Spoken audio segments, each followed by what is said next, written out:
So hello दोस्तों, स्वागत है आप सबका हमारी एक और नई वीडियो में। इस वीडियो में मैं अविनाश राय लाया हूँ आप सबके लिए एक ऐसा इंसिडेंट जो आपका दिल दहला कर रख देगा और आपको सोचने पर मजबूर कर देगा, क्या मुझे इन चीज़ों पर यकीन करना चाहिए या नहीं। आज का जो हमारा ये इंसिडेंट है, ये हमें अभिमन्यु ने भेजा है और मैं ये इंसिडेंट एज अ अभिमन्यु आप सबको सुनाऊंगा। तो चलिए बिना किसी देरी के आज का इंसिडेंट बिना किसी सवाल और जवाब के शुरू करते हैं। मेरा नाम अभिमन्यु है। मैं अक्सर अपने रूम में अकेला ही सोता हूँ, लेकिन कुछ दिनों से मेरे साथ एक अजीब चीज़ हो रही है। जब भी मैं 3 बजे के आसपास दोबारा उठता हूँ या फिर मेरी आँख खुल जाती है, तो मुझे ऐसा लगता है कि कोई तो है जो मुझे सुलाने की कोशिश कर रहा है। ये इंसिडेंट तब स्टार्ट हुआ जब मैं नए रूम में शिफ्ट हुआ था। इनिशियली सब कुछ तो नॉर्मल था, लेकिन धीरे धीरे चीज़ें चेंज होने लगी और मेरा स्लीप साइकिल भी चेंज होने लगा। मैंने शुरुआत में तो चीज़ों को इग्नोर किया और मेरा पहले ध्यान भी नहीं जाता था, लेकिन धीरे धीरे जब मैंने ध्यान देना शुरू किया तब मुझे नोटिस हुआ, रात में जब मैं पानी पीने के लिए उठा और पानी पीने के बाद जब मैं अपने बिस्तर पे दोबारा लेटा, तो मुझे ऐसा फील हुआ कि कोई तो है जो मेरे बेड के आसपास खड़ा है। लेकिन वो कौन था मुझे दिख ही नहीं रहा था। मुझे बस फील हो रहा था कि कोई तो है जो आसपास है। जब मैंने आसपास देखना शुरू किया कि कोई दिखे या कोई हो रूम में, कोई एंटिटी भी हो या कुछ भी हो, कोई पैरानॉर्मल चीज़ भी हो रही हो, तो मुझे दिखे, क्योंकि मैं इन चीज़ों में मानता तो था, लेकिन ये चीज़ें कभी मेरे साथ हुई नहीं थी। जब मेरे को ये चीज़ें काफ़ी हद तक फील होने लगी तो मैंने अपनी आंखें बंद की और इग्नोर करने की कोशिश करने लगा। लेकिन वो होता है ना, जब इंसान किसी चीज़ को इग्नोर करता है तो बार बार ध्यान उसी पे जाता है, और शायद इसी वजह से, बार बार ध्यान जाने की वजह से मेरे को नींद नहीं आ रही थी। लेकिन फिर अचानक मैंने महसूस किया कि कोई तो है जो मेरे पीछे है। मैं बेड पे एक तरफ करवट लेके लेटा हुआ था। मैंने सोचा आंखें खोलता हूँ और देखता हूँ कौन है। और मैंने जैसे ही आंखें खोलने की कोशिश की, मेरी आंखें खुल ही नहीं रही थी और मेरी जो बॉडी है वो मूव ही नहीं हो रही थी। ऐसा लग रहा था कि मैं स्लीप पैरालिसिस में चला गया हूँ। मैं उस टाइम तो पूरा होश में था, लेकिन मेरे को एक चीज़ समझ में नहीं आ रही थी और ना ही आज तक समझ में आई कि मैं मूव क्यों नहीं हो पा रहा था। तभी अचानक से किसी ने मेरे सर पर अपना ठंडा हाथ रखा और मुझे ये चीज़ पूरी तरह फ़ील हो रही थी कि कोई तो है जो मेरे सर पे ठंडा-ठंडा हाथ रख रहा है। और मेरी जो गर्दन हल्की-सी टेढ़ी थी, उसे वापस से उस हाथ ने सीधा किया और यूँ मानो वो हाथ ऐसा कह रहा हो कि सो जाओ, दोबारा से सो जाओ। सुबह उठ के मैंने इन चीज़ों के बारे में सोचा, लेकिन मैंने फिर ये सब इग्नोर कर दिया, ये सोचकर कि ज़िंदगी में कभी न कभी एक ना एक बार तो सबको स्लीप पैरालिसिस होता ही है।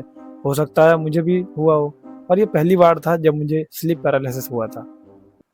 और सही बताऊँ तो ये मेरी सबसे बड़ी भूल थी, क्योंकि अगली रात उसी टाइम पे लगभग किसी ने फिर से मेरे साथ यही हरकत की। सेम फीलिंग, सेम चीज़ दोबारा रिपीट। लेकिन इस बार जो चीज़ें थी वो थोड़ी ज़्यादा बदतर थी और महसूस करने लायक नहीं, वो चीज़ें भुगतने लायक थी। क्योंकि जब मैं आंखें खोलकर लेटा हुआ था, तभी ऐसा लगा कि कोई मेरे कान के पास सांस ले रहा हो, और सांस लेते लेते अचानक से किसी ने बोला हो, सो जा, अभी तेरा टाइम नहीं हुआ है, सो जा। अब इतना सुनकर मैं पूरी तरह पसीने में भीगना शुरू हो गया। न जाने मुझे क्या हुआ कि जब मैंने ये आवाज़ सुनी कि सो जा, अभी तेरा टाइम नहीं हुआ है, तभी मेरे को ऐसे नींद आई जैसे किसी ने कोई बटन प्रेस कर दिया हो, और मैं तुरंत सो गया। लेकिन अगले दिन उठ के मैंने ये चीज़ों को काफ़ी सीरियसली लेना शुरू कर दिया और मैं अब रात का ही वेट कर रहा था। जैसे ही रात हुई मैं घर पहुंचा और सोने के लिए गया, तभी मैंने सोचा कि आज मैं सोऊंगा नहीं, चाहे जो हो जाए। मेरी ये कोशिश कामयाब भी हुई।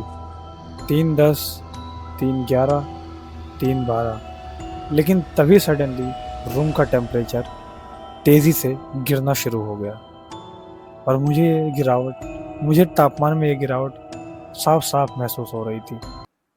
और तभी मुझे फील हुआ कि कोई मेरे पीछे खड़ा है। और मैं बुरी तरीके से डर गया। और तभी मैंने कोशिश की कि पीछे मुड़ के देखूं कि आखिर मेरे पीछे है कौन। जैसे ही मैं धीरे-धीरे पीछे मुड़ा, तो पीछे मुड़ते ही मेरी आँखों के सामने सब कुछ ब्लैंक हो गया। और तभी मुझे किसी की आवाज़ आई, "सो जा, सो जा। जब तक तू सो रहा है, तभी तक तू ज़िंदा है।" और इतना सुनने के बाद मैंने सोना ही ठीक समझा। अगली सुबह जब मेरी आँख खुली, तब मैंने इस चीज़ के ऊपर काफ़ी ध्यान दिया और काफ़ी जाँच करने के बाद मेरे को उस बिल्डिंग के बारे में वहाँ के किसी किराएदार से तो नहीं पता लगा, क्योंकि जो भी था सब मेरी तरह नया-नया ही शिफ्ट हुआ था। बिल्डिंग नई-नई ही बन के तैयार हुई थी। तो इतना उस बिल्डिंग के बारे में कोई जानकारी मिलना थोड़ा मुश्किल थी।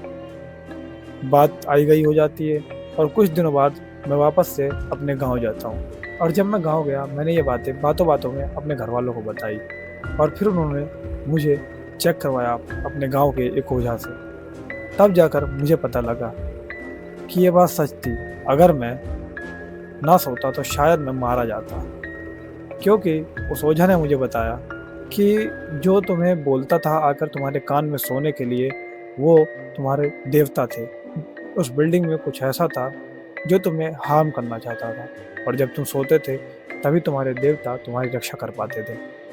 और शायद यही कारण है जिसकी वजह से तुम्हारे देवता तुम्हें सोने के लिए बोलते थे। मुझे ये बात पता लगी, जैसे ही मैं वापस आया, मैंने वो रूम छोड़ा, वो बिल्डिंग छोड़ी और वो इलाका तक छोड़ दिया।